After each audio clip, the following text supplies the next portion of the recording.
자, 이번엔 집합의 연산법칙이라는 거야.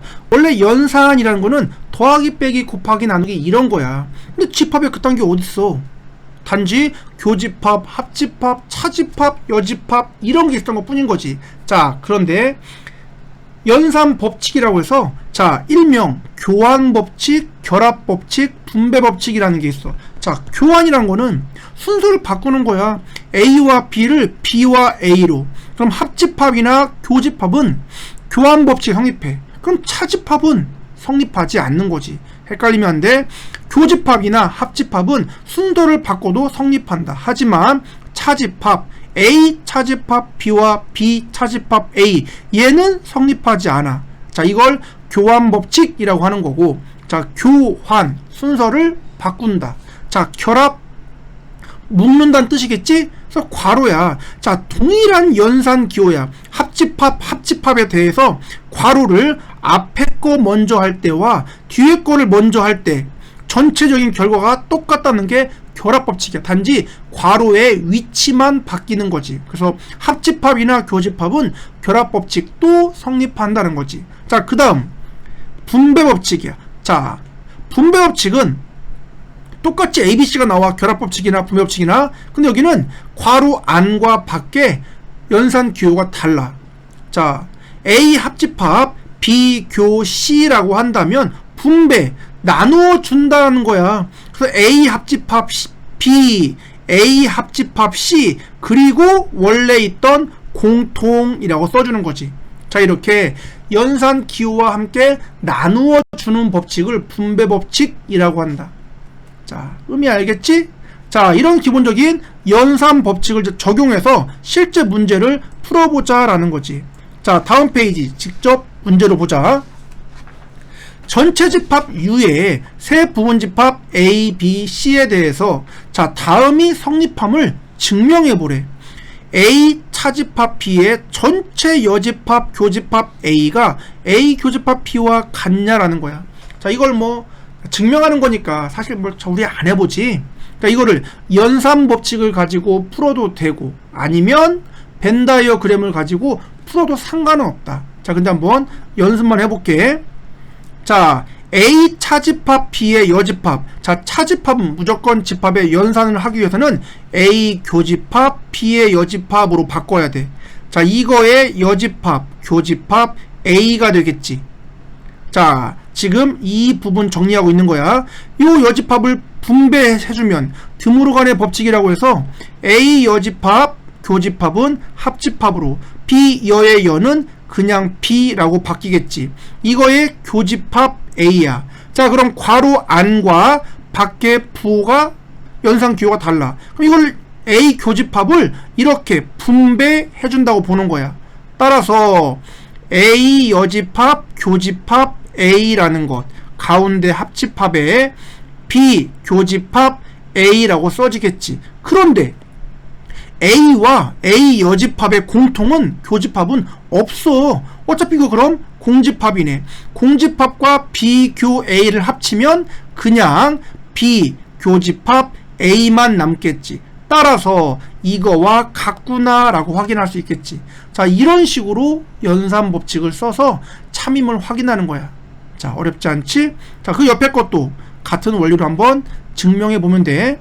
자, 이거는 천천히 확인해 보면 되는 거고. 다음 페이지. 자, 이번에는 전체 집합 U의 공집합이 아닌 세 부분 집합 A, B, C에 대해서 자, 이거와 동일한 집합을 구해보래. 그럼 자, 원칙적으로 이거는 직접 일일이 확인해 볼 수밖에 없지? 그래서 벤 다이어그램을 가지고 확인을 하는 게 가장 편하다. 자, 그러면은 전체 집합에 대해서 A가 이렇게 있고 3개짜리는 이렇게 하나 그려주고 그 다음에 또 A, B에 모두 겹치게 하나를 그려줘서 자, 전체 집합 U에 대해서 요걸 써준다. 자, 그러면 여기서 A 차집합 B 합집합 A 차집합 C니까는 A 차집합 B라는 거는 A에서 B와 겹치는 걸 뺀 나머지니까 여기까지가 A 차집합 B야.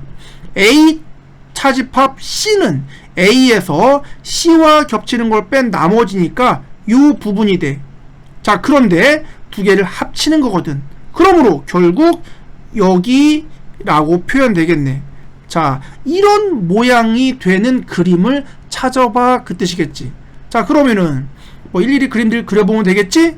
그래서 보면은, 자, 여기에 지금 우리가 그린 조건이 이런 그림인 거니까, 자, 1번, 2번, 3번, 4번, 5번 그리니까 4번이라는 것 어렵지 않게 그릴 수 있겠지. 자, 그림은 직접 그려보면서 천천히 확인해 보면 돼. 자, 이렇게 집합의 연산은 벤 다이어그램을 가지고 푸는 게 편리하다라는 것 기억해. 자, 그 다음 16-2번, 3번, 4번, 5번까지 자, 잘 풀어봐. 자, 그 다음에 17번.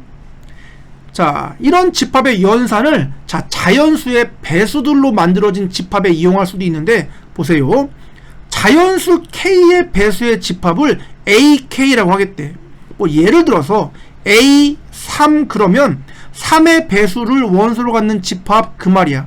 그래서 써보면 뭐 3, 6, 9, 12 이런 식으로 한없이 써지는 집합이 되겠지. 자, 이렇게 자연수 K의 배수의 집합을 AK라고 한다면, 자, A의 16 교집합, A8 합집합, A12는 A의 얼마냐라는 문제인 거야. 여기 스몰 a다 라는 거야.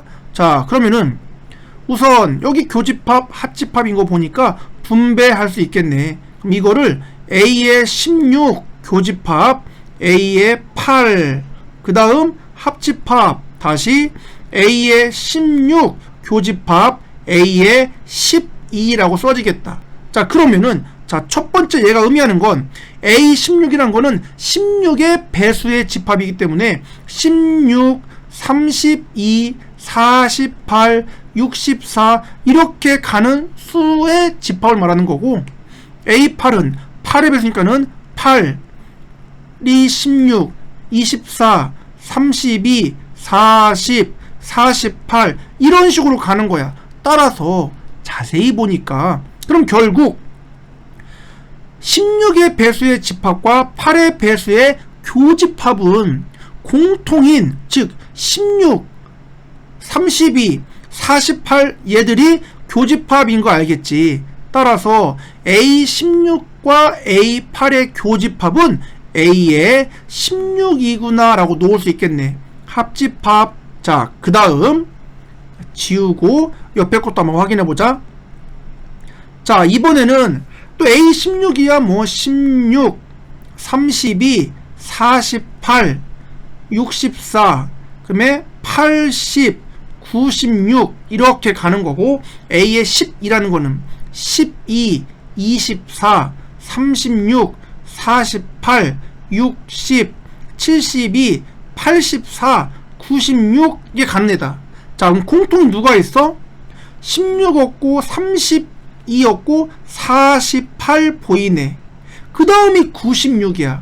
아, 48의 배수들이 교집합이겠구나. 그럼 결국 얘가 16과 12의 공배수라는 거 알겠지? 따라서 여기는 A의 48이라고 써지겠네. 그러면은 합집합은 A의 16, 즉 16의 배수와 48의 배수의 합집합은 어차피 16의 배수 안에 48의 배수들은 다 포함이 되겠지? 따라서 결과는 A의 16이야. 따라서 A 값이 16이야 라고 쓸 수 있겠지. 자, 이렇게 배수의 집합이라고 한다면 교집합은 결국 16과 8의 공배수의 집합을 말하는 거고, 합집합은 16과 48의 합집합은 둘 중에 더 작은 거에 배수의 집합을 구하면 되겠지. 자, 이런 식으로 해석할 수 있다라는 거야. 그래서 자연수 K의 배수들을 가지고 만들어진 집합이라는 좀 특이한 형태가 나오니까 이것도 기억을 해둔다. 자, 그 다음 페이지 넘어가겠습니다. 자, 여기 연습 문제는 건너뛰고, 자, 이번에는 집합의 원소의 개수를 구하는 부분이야. 자, 합집합이라고 한다면 A와 B를 합한 거지. 이걸 내가 A가 이렇게 존재하고 B가 이렇게 존재할 때, 자, 여기가 A야. 그 다음에 여기가 B야. 그럼 내가 A 합집합 B를 구하기 위해서 A와 B를 더했더니 교집합이 2번 더해졌네. 1번 빼준다라는 거지. 따라서 자, 집합 앞에 n을 붙이면 원소의 개수라는 말이 되겠지? 그래서 합집합의 원소의 개수는 A의 개수와 B의 개수의 합에서 교집합의 개수를 1번 더 빼주면 된다라는 거야. 자, 이거와 관련해서 3개짜리도 한번 기억해. A 합집합, B 합집합, C의 원소의 개수는 A와 B와 C를 구한 다음에 교집합을 A 교 B, B 교 C, C 교 A를 한 번씩 빼. 근데 A와 B와 C의 전체 교집합은 중복해서 빼줬기 때문에 다시 한 번 더해준다가 되는 거야. 그래서 전체 항이 3개짜리 합집합의 원소의 개수는 이렇게 A 더하기 B 더하기 C에서 A 교 B, B 교 C, C 교 A를 뺀 다음에 A, B, C 전체 교집합이 중복으로 빠졌기 때문에 한 번 더 더해준다라는 것 기억을 해두자. 자, 그럼 다음 페이지 넘어가겠습니다. 자, 이번에는 여집합과 차집합의 원소의 개수라는 건데, 자, 차집합이라는 게 뺄셈이 아니라는 것 때문에 문제가 되는 거야. 자, 보통 어떤 실수를 많이 하냐면, 자, 여기가 A라는 집합이야. 그러면 여기가 B라는 집합이야. 근데 A라는 집합은 원소가 1, 2, 교집합이 3, 4, 5고 여기가 6, 7이야.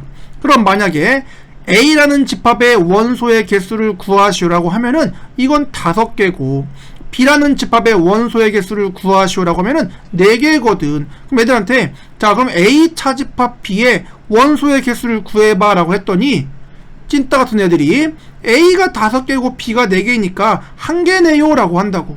정말 마음이 아프지. 자, 어떻게 해야 돼? A 차집합이 A에서 B와 겹치는 걸 뺀 나머지 원소의 개수니까 3개인 거야. 단순한 뺄셈이 아니라는 거지. 따라서 차집합 원소의 개수 할 때는 차집합을 직접 구한 다음에 원소의 개수를 빼주라는 거야. 아니면 직접 하고 싶으면은 그냥 어떻게? A라는 집합의 원소의 개수를 구한 다음에 B를 빼는 게 아니라 A 교집합 B의 원소의 개수를 빼주면 얘가 바로 차집합의 원소의 개수라는 의미가 될 수는 있겠지. 자, 요거 잘 기억해둔다. 자, 그럼 다음 페이지. 자, 18번 보도록 하자. 자, 이제부터는 전부 다 응용, 활용 문제이기 때문에 해석에 중점을 둔다. 자, 전체 집합이 80개야. 근데 A가 50개고 52개고 교집합이 20개고 A 여집합, 합집합, B의 여집합이 13개다. B가 몇 개냐라고 했네. 그러면은 웬만하면 벤 다이어그램을 이용해서 표시하는 게 편해. 자, A의 영역, B의 영역. 자, 그럼 여기서 첫 번째, 이것이 A 합집합 B의 여집합이구나 라는 것 알겠지? 이게 바로 드물간의 법칙인 거니까. 그럼 합집합의 여집합은 바깥쪽에 13개 그 말이야. 근데 전체가 80개였거든. 따라서 A 합집합 B가 그러면은 67개구나 라는 거 알겠지? 그런데 교집합이 20개야. A가 52개인데 교집합을 포함한 A가 52개인 거니까 20을 뺀 32가 순수한 A겠다. 자, A 합집합 B가 80에서 13을 뺀 67개이기 때문에 더하면 52개거든. 그러면은 15개가 순수한 B의 영역이구나 그 뜻이야. 따라서 B의 원소의 개수는 더하면 35개라고 나오는 거지. 자, 이런 식으로 각각의 영역의 원소의 개수를 구할 수 있는 거야. 자, 또 한 페이지 넘겨보자. 자, 우리가 좋아하는 해석형 문제야. 말로 나왔어요. 자, 전체가 40명인 학급에서 축구와 야구 경기에 대한 선호도를 조사했대. 그랬더니 자, 축구가 있고 야구가 있고 그 다음에 전체가 있다.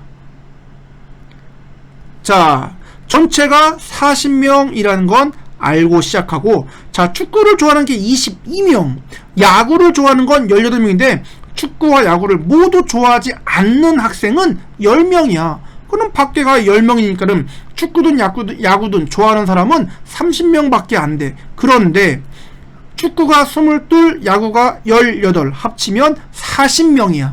10명은 중복에서 셌구나. 그러니까 교집합이 10명이라고 볼 수 있는 거지. 그럼 나머지 축구가 12, 야구가 8이라고 한다면 축구가 22, 야구가 18 합쳐서 30명이라고 표시되겠지. 자, 이렇게 교집합은 각각의 축구를 좋아하는 사람, 야구를 좋아하는 사람 쓸 때 중복으로 세워진다라는 걸 잘 기억해두면 되겠지. 자, 그럼 축구만 좋아하는 학생, 축구만 좋아하는 거니까 12명이라고 구하면 되겠지. 자, 이런 식으로 각각의 영역의 원소의 개수를 구하시오라고 해석할 수 있다. 자, 어렵지 않습니다. 다음 필수 유형 20번 실력업이라고 써있는 거 보니까 당연히 별표 쳐놓으면 되는 거고, 자, 어느 등산 동호회 회원 60명이 있대.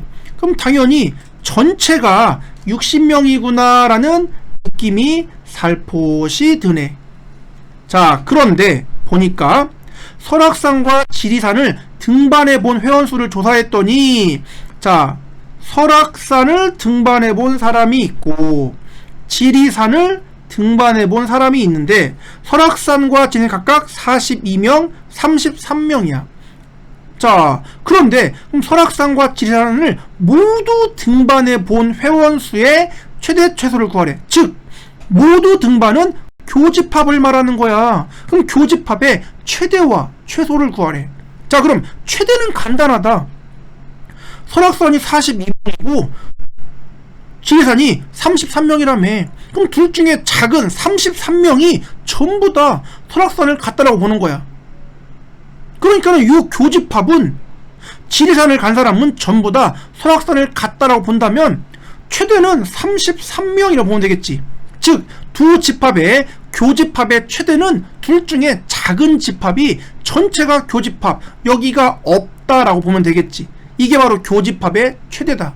그런데 그럼 교집합의 최소는 42명, 33명 각각 더하면 75명이거든. 전체는 60밖에 안 돼. 그럼 어쩔 수 없이 15명은 겹친 거겠지? 따라서 최소는 15명은 무조건 겹쳐야 된다는 거지.